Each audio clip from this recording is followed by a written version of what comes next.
ಕುಜ ದೇವತೆ.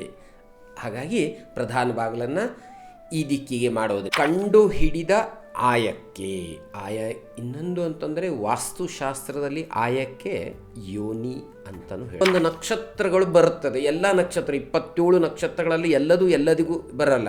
ಈಗ ನಾವು ಮದುವೆ ಕಾಲದಲ್ಲಿ ಹೇಗಂತೆ 9ರಿಂದ ಗುಣಿಸ್ಬೇಕು. 9ರಿಂದ ಗುಣಿಸಿದಾಗ ಒಂದು ವೇಳೆ ಶೂನ್ಯ ಬಂದಲ್ಲಿ 7ನೇ ವಾರ ಅಂತಂದರೆ ಶನಿವಾರ ಅಂತಾಗತ್ತೆ. ಸೊ 8ರಿಂದ ಗುಣಿಸ್ಬೇಕು. 6696 ಬಂತು. ಆ ನಂತರದಲ್ಲಿ ಪುನಃ 27ರಿಂದ ಭಾಗಿಸಿದಾಗ 8ರಿಂದ ಗುಣಿಸಿ 120ರಿಂದ ಭಾಗಿಸುವಂಥದ್ದು ಅಂತಂದರೆ ಇಲ್ಲಿ ಪರಮಾಯುಷ್ಯ 120. ಜಾಸ್ತಿ ಬಂತು ಅಂತಂದರೆ ಜಾಸ್ತಿ, ಹಾಗಲ್ಲ, ಇಲ್ಲಿ ಜಾಸ್ತಿ ಬರಬೇಕು. ಇಲ್ಲಿ ನಾವು ಇನ್ನೊಂದು ಲೆಕ್ಕಾಚಾರದಲ್ಲಿ ಏನು ಹೇಳ್ತಾರೆ ಕೇಳಿದರೆ, ಬಾಲ್ಯ, ಯೌವನ, ಕೌಮಾರ, ವಾರ್ಧಕ್ಯಾದಿ ಅವಸ್ಥೆ ಕಟ್ಟಬೇಕಿದ್ರೆ ಎಷ್ಟು ಖರ್ಚಾಯಿತು, ಎಷ್ಟು ಲಾಭ ಬಂತು, ಹಾಗಲ್ಲ. ಅಂತಂದರೆ ಇದು ಪೂರ್ತಿಯ ನಾವು ಕಂಡುಹಿಡಿಯಬೇಕಾದ್ರೆ ಇಲ್ಲಿ ಶುಭ ಅಶುಭ ಫಲಗಳನ್ನು ಆ ನಕ್ಷತ್ರ ಆ ಆಯಕ್ಕೆ ಕಂಡುಹಿಡಿಯುವಂಥದ್ದು. ಇಲ್ಲಿ ಬಂದರೆ 4 ಹಾಕಿ ತಿಳ್ಕೊಳ್ಳಿಕ್ಕಿಲ್ಲ. ನಮಗೆ ಶುಭವಾದಂಥದ್ದು ಎಷ್ಟು ಈ ಆಯದಿಂದ ಸಿಗ್ತದೆ, ಜಾಸ್ತಿ ಬಂದಷ್ಟು ಒಳ್ಳೆಯದು. ಸೊ ಇಲ್ಲಿ ಹಾಗಾಗಿ ಇಲ್ಲಿ ವ್ಯಯಕ್ಕಿಂತ ಆಯ ಈ ಸಂಖ್ಯೆ ಮೇನಾಗಿ ಜಾಸ್ತಿ ಇರುವಂಥದ್ದು ನಾವು ಡಿಸ್ಕ್ರಿಪ್ಷನಲ್ಲಿ ಹಾಕಿದ್ದೇನೆ. ಈಗ ಪಂಚಾಂಗದಲ್ಲಿ ಕೆಲವೊಬ್ಬರಿಗೆ ಸಿಗ್ತಾ ಇಲ್ಲ ಅಥವಾ ಏನೋ ಒಂದು ಸಮಸ್ಯೆ ಇದೆ ಅಂತಾದಾಗ ಸೀದಾ ನೀವು ಅಲ್ಲಿಂದ ತೆಗೆದುಕೊಂಡು ಅದು ತ್ಯಾಜ್ಯ ಮಾಡಬೇಕಾದಂಥದ್ದು ಯಾವುದು ಅನ್ನೋದು ಮುಖ್ಯವಾಗಿರ್ತದೆ. ಈಗ ನಾನು ಬೇಕು ಅನ್ನೋದನ್ನು ಮುಂದಿನ ಸಂಚಿಕೆಯಲ್ಲಿ ಆರಂಭಿಸಿ ಸಂಚಿಕೆಯ ಕೊನೆಯಲ್ಲಿ ಎಲ್ಲರಿಗೂ ಒಂದು ಚಿಕ್ಕ ಚಿಕ್ಕ ಸಲಹೆಗಳನ್ನು ಮುಂದಿನ ಸಂಚಿಕೆಯಿಂದ ಕೊಡಲಿಕ್ಕೆ ಪ್ರಾರಂಭ ಮಾಡ್ತೇನೆ. ಶ್ರೀ ಗುರುಭ್ಯೋ ನಮಃ.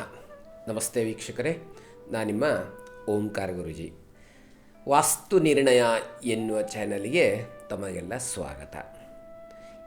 ಇವತ್ತು ಹಿಂದಿನ ಸಂಚಿಕೆಯಲ್ಲಿ ನಾನು ದಿಕ್ಕುಗಳು, ಉಪದಿಕ್ಕುಗಳು, ಇವುಗಳಿಗೆ ಬರುವಂತಹ ಆಯಗಳ ಬಗ್ಗೆ 8 ಆಯಗಳು ಮತ್ತು ಇದನ್ನು ಕಂಡುಹಿಡಿಯುವಂಥ ಬಗೆ ಹೇಗೆ ಇದನ್ನು ತಿಳಿಸಿದ್ದೆ. ಇಲ್ಲಿ ಇನ್ನೊಂದು ವಿಷಯವನ್ನು ನಾವು ಇದರ ಜೊತೆಗೆ ಸೇರಿಸುವ. ಆಯಗಳು 8 ಅಂತ ಹೇಳಿದ್ನಲ್ವಾ. ಇಲ್ಲಿ ನಾವು 8 ಆಯಗಳಲ್ಲಿ ಪ್ರಧಾನ ದಿಕ್ಕುಗಳಿಗೆ ಬರುವಂತಹ ಆಯವನ್ನು ನಾವು ತೆಗೆದುಕೊಳ್ಬೇಕು ಅನ್ನೋದನ್ನು ಹೇಳಿದ್ದೆ. ಹಾಗಾಗಿ ಆ ಬಗ್ಗೆ ನಾವು ಇವತ್ತೊಂದು ಸ್ವಲ್ಪ ವಿಚಾರವನ್ನು ನೋಡೋಣ. ಇಲ್ಲಿ 8 ಆಯಗಳಲ್ಲಿ ಪೂರ್ವ ದಿಕ್ಕಿಗೆ ಬರುವಂಥದ್ದು ಧ್ವಜಾಯ ಅಂತ ಹೇಳಿದ್ದೆ. ಈ ಧ್ವಜಾಯಕ್ಕೆ ಬೃಹಸ್ಪತಿ ದೇವತೆ. ಹಾಗಾಗಿ ನಾವೇನು ಹೇಳ್ತೀವಿ, ಪೂರ್ವ ದಿಕ್ಕಿಗೆ ಧ್ವಜಾಯವನ್ನು ತೆಗೆದುಕೊಂಡು ಮನೆಯನ್ನು ಕಟ್ಟಿದರೆ ಒಳ್ಳೆಯದು ಅಂತ ಹೇಳ್ತೀವಲ್ವ. ಮುಖ್ಯ ಕಾರಣ ಪೂರ್ವ ದಿಕ್ಕಿಗೆ ಧ್ವಜಾಯ ಬೃಹಸ್ಪತಿ ಅಧಿಪತಿ. ಆದ್ದರಿಂದ ಅಭೀಷ್ಟ ಫಲವನ್ನು ಅಂತಂದರೆ ಆ ಮನೆಯಲ್ಲಿ ವಾಸಿಸುವಂಥವರು ಒಳ್ಳೆಯ ರಿಸಲ್ಟನ್ನು ಪಡೀತಾರೆ ಅಂತ. ಅದೇ ರೀತಿಯಾಗಿ ದಕ್ಷಿಣ ದಿಕ್ಕಿಗೆ ಮಂಗಳ ಅಂದರೆ ಕುಜ ದೇವತೆ. ಹಾಗಾಗಿ ಪ್ರಧಾನ ಬಾಗಿಲನ್ನು ಈ ದಿಕ್ಕಿಗೆ ಮಾಡೋದರಿಂದ ಸಂಪತ್ಪ್ರದವಾದಂಥದ್ದು ಒಳ್ಳೆಯದು ಅಂತ ನಾವು ಹೇಳ್ತೇವೆ. ಅದೇ ರೀತಿಯಾಗಿ ಪಶ್ಚಿಮ ದಿಕ್ಕಿಗೆ, ಇಲ್ಲಿ ಪಶ್ಚಿಮ ದಿಕ್ಕಿಗೆ ಬರುವಂಥದ್ದು ಶುಭಾಯ ಅಂತಂದರೆ ವೃಷಭಾಯ. ಇದಕ್ಕೆ ದೇವತೆ ಶನೈಶ್ಚರ ಅಂತಂದರೆ ಇಲ್ಲಿ ಶನೈಶ್ಚರ ದೇವತೆ ಬಂದರು. ಯಾಕೆ ಅಂತಂದರೆ ನಾವು ಶನೈಶ್ಚರ ಅಂತಂದರೆ ಹೆದರ್ತೀವಿ, ಆದರೆ ಅವಶ್ಯಕತೆ ಇಲ್ಲ. ಶನೈಶ್ಚರ ದೇವತೆ ಧಾನ್ಯಪ್ರದ ಅಂತಂದರೆ ಒಳ್ಳೆಯದು ಅಂತಾನೆ. ಅದೇ ರೀತಿಯಾಗಿ ಉತ್ತರ ದಿಕ್ಕಿಗೆ ಗಜಾಯ ಬರ್ತದೆ. ಇದರದ ದೇವತೆ ಬುಧ ಅಂತಂದರೆ ನಾವು ಈ ದಿಕ್ಕಿನಲ್ಲಿ ಮನೆಯನ್ನು ಪ್ರಧಾನ ಬಾಗಿಲನ್ನು ಈ ದಿಕ್ಕಿಗೆ ಮಾಡಿ ಮನೆಯನ್ನು ನಿರ್ಮಿಸುವುದರಿಂದ ಒಳ್ಳೆಯದಾಗ್ತದೆ ಅಂತ ಹೇಳ್ತೀವಿ. ಅದೇ ರೀತಿಯಾಗಿ ವೀಕ್ಷಕರೇ, ಇಲ್ಲಿ 4 ದಿಕ್ಕುಗಳಲ್ಲೂ ಸಹ ಅಂತಂದರೆ ಗಜಾಯ, ಧ್ವಜಾಯ ಸಿಂಹಾಯ ಮತ್ತು ವೃಷಭಾಯ ಗಜಾಯ ಅಂತಿದೆಯಲ್ವ, ಇದನ್ನು ಎಲ್ಲ ದಿಕ್ಕಿನಲ್ಲಿಯೂ ತೆಗೆದುಕೊಳ್ಳಬಹುದು. ಹಾಗೆ ಅದು ಒಂದೇ ದಿಕ್ಕಿನಲ್ಲಿ ಅದನ್ನೇ ತೆಗೆದುಕೊಳ್ಬೇಕಂತ ಹಾಗಿಲ್ಲ, ತೆಗೆದುಕೊಳ್ಳಬಹುದು. ಆದರೂ ಸಹ ಉತ್ತಮವಾದಂಥದ್ದು ಹೀಗಿರುತ್ತದೆ ಅನ್ನೋದ್ರ ಬಗ್ಗೆ ಅಂದರೆ ನಮಗಿಲ್ಲಿ ವಾಸ್ತುಶಾಸ್ತ್ರ ತಿಳಿಸ್ತಾ ಇದೆ. ಈಗ ನಾವು ನಾನು ಮೊದಲೇ ಹೇಳಿದಂತೆ ಆಯಗಳನ್ನು ಹೇಗೆ ಕಂಡುಹಿಡಬೇಕು, ಯಾವ ದಿಕ್ಕಿನಲ್ಲಿ ಬಂದರೆ ಒಳ್ಳೆಯದು ಅನ್ನೋದ್ರ ಬಗ್ಗೆ ಹೇಳಿ ಆದಮೇಲೆ ಈಗ ನಾವು ಕಂಡು ಹಿಡಿದ ಆಯಕ್ಕೆ ಇನ್ನೊಂದು ಅಂತಂದರೆ ವಾಸ್ತುಶಾಸ್ತ್ರದಲ್ಲಿ ಆಯಕ್ಕೆ ಯೋನಿ ಅಂತಲೂ ಹೇಳ್ತಾರೆ, ಕ್ಷೇತ್ರಫಲ ಅಂತನೂ ಆಗುತ್ತೆ. ಇಲ್ಲಿ ನಾನೊಂದು ಹಿಂದೆ ನಿಮಗೊಂದು ಅಳತೆಯನ್ನು ಹೇಳಿದ್ದೆ. ಉದಾಹರಣೆಗೆ ಅಂತಂದರೆ 31 × 27 ಹೀಗೆ ಈ ರೀತಿಯನ್ನು ಒಂದು ಕ್ಷೇತ್ರಫಲವನ್ನು ತೆಗೆದುಕೊಂಡಾಗ ಅದರಿಂದ ಹೇಗೆ ಭಾಗಿಸ್ಬೇಕು ಅದಕ್ಕೊಂದು ಸೂತ್ರ ಇರ್ತಾ ಇದೆ. ಅದರ ಸಮೇತವಾಗಿ ಮಾಡಿದಾಗ 5 ಶೇಷ ಬರ್ತಾಯಿತ್ತು. ನಾವು ಇದನ್ನು ವೃಷಭಾಯ ಅಲ್ಲಿ ಹಿಂದಿನ ಲೆಕ್ಕಾಚಾರ ಮತ್ತು ಸೂತ್ರ ತೋರಿಸಿದ್ದೆ, ಅದನ್ನು ಸ್ವಲ್ಪ ನೋಡಿಕೊಂಡು ಅಲ್ಲಿ ಶೇಷ 5 ಬಂತು. 5 ಅಂತಂದರೆ ವೃಷಭಾಯ ಅಂತ ಬಂದಿತ್ತು.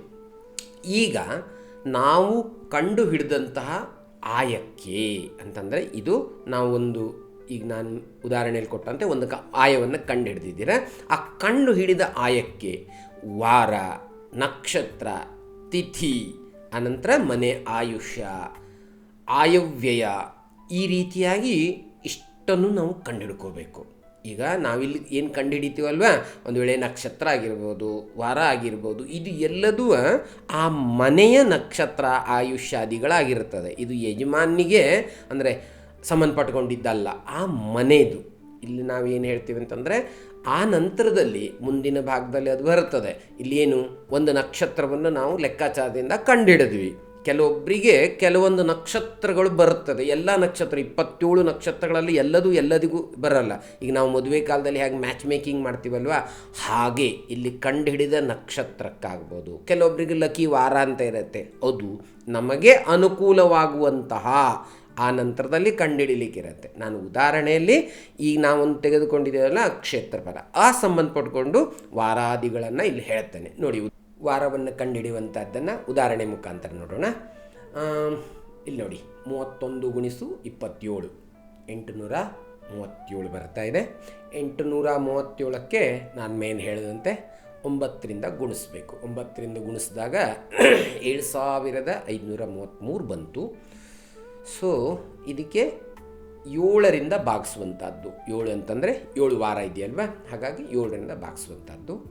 ಭಾಗಿಸಿದಾಗ ಅಳಿದುಳಿದು 1 ಬರ್ತಾ ಇದೆ. ಸೊ 1 ಅಂತಂದರೆ ರವಿವಾರ ಅಂತಾಯಿತು. ಇಲ್ಲಿ ನಾನು ಶೇಷ 1 ಬಂದರೆ ರವಿವಾರ, 2 ಬಂದರೆ ಸೋಮವಾರ, 3 ಬಂದರೆ ಮಂಗಳವಾರ, ಈ ರೀತಿ ಒಂದು ಟೇಬಲನ್ನು ಅಲ್ಲಿ ನಾವು ಪಕ್ಕದಲ್ಲಿ ಕೊಟ್ಟಿರ್ತೀವಿ ನೋಡಿ. ಯಾಕೆ ಅಂತಂದರೆ ನೀವೇ ಲೆಕ್ಕಾಚಾರವನ್ನು ಮಾಡಿಕೊಂಡಾಗ ಶೇಷಗಳು ಎಷ್ಟು ಬರ್ತದೆಯೋ ಆ ರೀತಿಯಾಗಿ ವಾರಗಳನ್ನು ತಿಳ್ಕೊಳ್ಬೇಕು. ಒಂದು ವೇಳೆ ಶೂನ್ಯ ಬಂದಲ್ಲಿ 7ನೇ ವಾರ ಅಂತಂದರೆ ಶನಿವಾರ ಅಂತಾಗತ್ತೆ. ಸೊ 1 ಬಂದಿದ್ದರಿಂದ ರವಿವಾರ. ಈಗ ವಾರ ಆದ ನಂತರ ನಕ್ಷತ್ರಗಳನ್ನು ನೋಡೋಣ. ನಕ್ಷತ್ರವನ್ನು ಕಂಡುಹಿಡಿಯುವಂಥ ಸೂತ್ರ ಉದ್ದ ಗುಣಿಸು ಅಗಲ ಬರ್ತಾ ಇದೆ. ವಿಸ್ತೀರ್ಣಕ್ಕೆ 8ರಿಂದ ಗುಣಿಸಬೇಕು. 8ರಿಂದ ಗುಣಿಸಿ ಪುನಃ ಬಂದ ಉತ್ತರಕ್ಕೆ 27ರಿಂದ ಭಾಗಿಸುವಂಥದ್ದು. ಇಲ್ಲಿ 27 ಅಂತಂದರೆ ನಕ್ಷತ್ರಗಳ ಸಂಖ್ಯೆ 27 ಇರುವಂಥದ್ದು. ಆಗ ಭಾಗಿಸಿದಾಗ ಬಂದ ಶೇಷವೇ ನಕ್ಷತ್ರವಾಗಿರ್ತದೆ. ಇಲ್ಲಿ ಉದಾಹರಣೆ ಲೆಕ್ಕ ತೆಗೆದುಕೊಳ್ಳೋಣ. 31ಕ್ಕೆ 27ರಿಂದ ಗುಣಿಸಿದಾಗ 837 ಬಂತು. 837ಕ್ಕೆ ನಾನು ಮೇಲೆ ಹೇಳಿದಂತೆ 8ರಿಂದ ಗುಣಿಸಬೇಕು. 6696 ಬಂತು. ಆ ನಂತರದಲ್ಲಿ ಪುನಃ 27ರಿಂದ ಭಾಗಿಸಿದಾಗ ಶೇಷ 0 ಬರ್ತಾ ಇದೆ, 0 ಬರ್ತಾ ಇದೆ. 0 ಅಂತಂದರೆ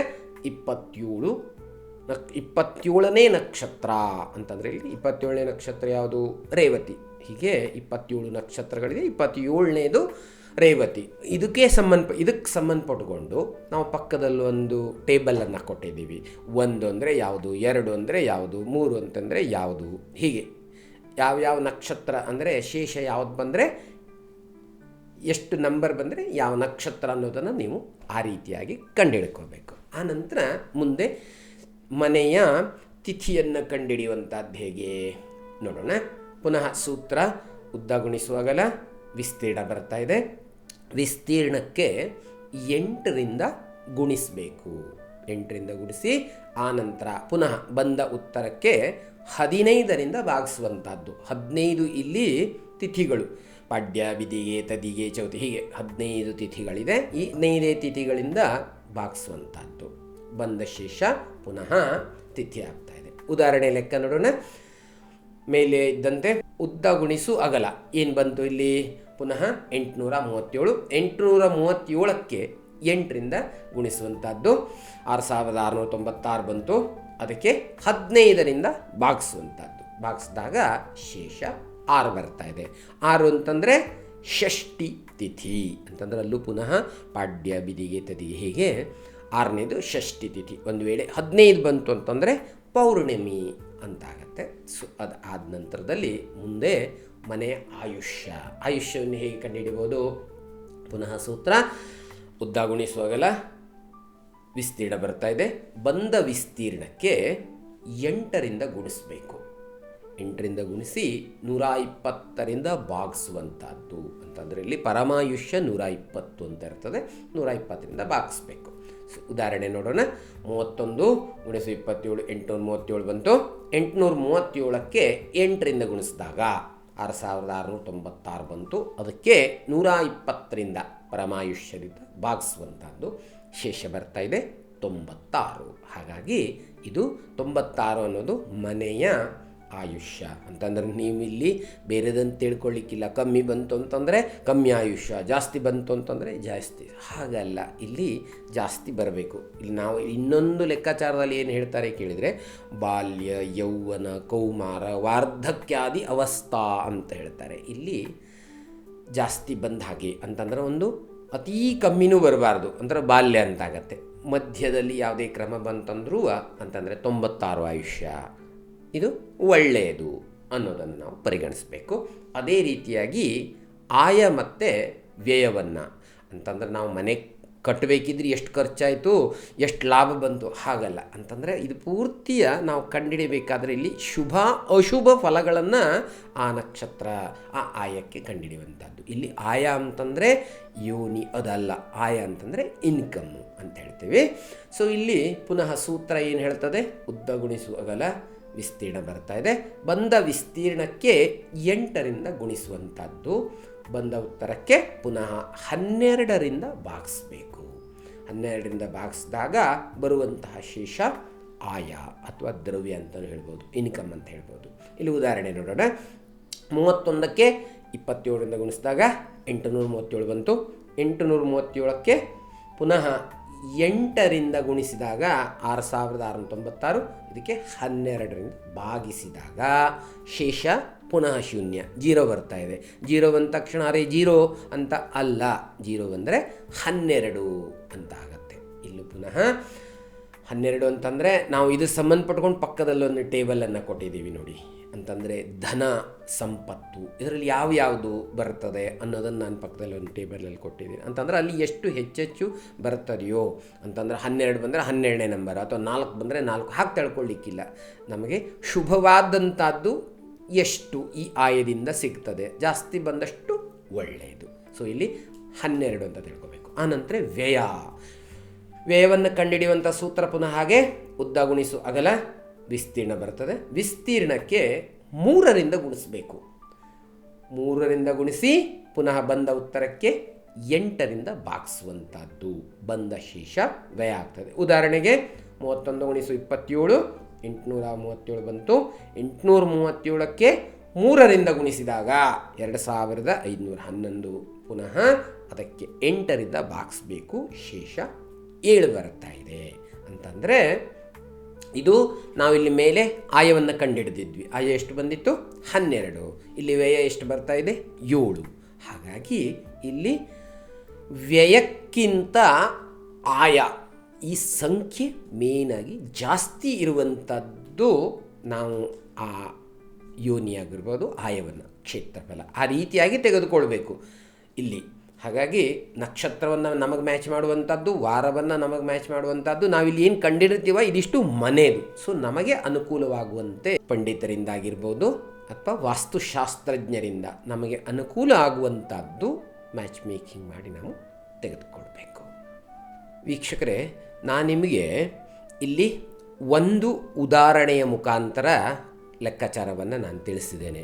ಈಗ ನಾವು ತುಂಬ ಹೇಳಲಿಕ್ಕೆ ಇದರಲ್ಲಿ ಅನುಕೂಲ ಇಲ್ಲ. ಇಲ್ಲಿ ನಾನು ಏನು ಮಾಡಿದ್ದೇನೆ ಅಂತಂದರೆ ಪ್ರತಿ 1/1 ಇಲ್ಲಿಂದ ಆರಂಭಿಸಿ 75/75 ಅಂದರೆ ಇಷ್ಟು ವಿಸ್ತೀರ್ಣದವರೆಗಿನ ಈ ಎಲ್ಲ ಲೆಕ್ಕಾಚಾರವನ್ನು ಆಯವ್ಯಯ, ನಕ್ಷತ್ರ, ಪ್ರತಿಯೊಂದನ್ನು ನಾವು ಟೇಬಲ್ ಆ ಒಂದು ವಿಧಾನದಲ್ಲಿ ಮಾಡಿ ಡಿಸ್ಕ್ರಿಪ್ಷನಲ್ಲಿ ಹಾಕಿದ್ದೇನೆ. ಈಗ ಪಂಚಾಂಗದಲ್ಲಿ ಕೆಲವೊಬ್ಬರಿಗೆ ಸಿಗ್ತಾ ಇಲ್ಲ ಅಥವಾ ಏನೋ ಒಂದು ಸಮಸ್ಯೆ ಇದೆ ಅಂತಾದಾಗ ಸೀದಾ ನೀವು ಅಲ್ಲಿಂದ ತೆಗೆದುಕೊಂಡು ನಿಮ್ಮ ಒಂದು ಸ್ಥಳದ ವಿಸ್ತೀರ್ಣ, ನಿಮಗೆ ಅನುಕೂಲ ಇರುವಂಥ ಸ್ಥಳದ ವಿಸ್ತೀರ್ಣ ಅನುಗುಣವಾಗಿ ನೀವು ಆ ಡಿಸ್ಕ್ರಿಪ್ಷನ್ನಲ್ಲಿ ಹೋಗಿ ತೆಗೆದುಕೊಂಡು ಟೇಬಲ್ ಮುಖಾಂತರ ವಿಸ್ತೀರ್ಣದ ಸಂಬಂಧಪಟ್ಕೊಂಡು ಎಲ್ಲ ವಿವರಣೆಯನ್ನು ನೀವು ಪಡಿಬೋದು. ವೀಕ್ಷಕರೇ, ಇಲ್ಲಿ ನಾನು ನಿಮಗೆ ಇದನ್ನು ಆಯ, ವ್ಯಯ, ನಕ್ಷತ್ರ, ವಾರ, ತಿಥಿ ಇದನ್ನೆಲ್ಲ ಹೇಗೆ ಕಂಡುಹಿಡಿಬೇಕು ಅನ್ನೋದನ್ನು ಹೇಳಿದೆ. ಆದರೆ ಇದರಲ್ಲಿ ಒಳ್ಳೆಯದು ಯಾವುದು, ತ್ಯಾಜ್ಯ ಮಾಡಬೇಕಾದಂಥದ್ದು ಯಾವುದು ಅನ್ನೋದು ಮುಖ್ಯವಾಗಿರ್ತದೆ. ಈಗ ನಾನು ಹಾಗೆ ಮುಂದಿನ ಸಂಚಿಕೆಯಲ್ಲಿ ಗ್ರಹಾರಂಭಕ್ಕೆ ಅಥವಾ ಯಾವುದೇ ಕಟ್ಟಡ, ದೇವಾಲಯ, ಔದ್ಯೋಗಿಕ ಕ್ಷೇತ್ರ ಆರಂಭಕ್ಕೆ ಅನುಕೂಲವಾಗುವಂತಹ ವಾರ ಆಗಿರ್ಬೋದು, ತಿಥಿ, ನಕ್ಷತ್ರಗಳು ಯಾವ್ಯಾವುದು, ಇದರಲ್ಲಿ ಯಾವುದನ್ನು ತ್ಯಾಜ್ಯ ಮಾಡಬೇಕು, ಯಾವುದನ್ನು ನಾವು ತೆಗೆದುಕೊಳ್ಬೇಕು ಅನ್ನೋದನ್ನು ಮುಂದಿನ ಸಂಚಿಕೆಯಲ್ಲಿ ನಾವು ನೋಡೋಣ. ಅದೇ ರೀತಿಯಾಗಿ ನಾನು ಎಲ್ಲರಿಗೂ ಅನುಕೂಲವಾಗುವಂತಹ ಕೆಲವೊಂದು ಧಾರ್ಮಿಕ ಸಲಹೆಗಳು ಅಂತಂದರೆ ಸಮಸ್ಯೆ ಇದ್ದಾಗ ಏನನ್ನು ನಾವು ಮಾಡಬೇಕು ಅನ್ನೋದನ್ನು ಮುಂದಿನ ಸಂಚಿಕೆಯಲ್ಲಿ ಆರಂಭಿಸಿ ಸಂಚಿಕೆಯ ಕೊನೆಯಲ್ಲಿ ಎಲ್ಲರಿಗೂ ಒಂದು ಚಿಕ್ಕ ಚಿಕ್ಕ ಸಲಹೆಗಳನ್ನು ಮುಂದಿನ ಸಂಚಿಕೆಯಿಂದ ಕೊಡಲಿಕ್ಕೆ ಪ್ರಾರಂಭ ಮಾಡ್ತೀನಿ.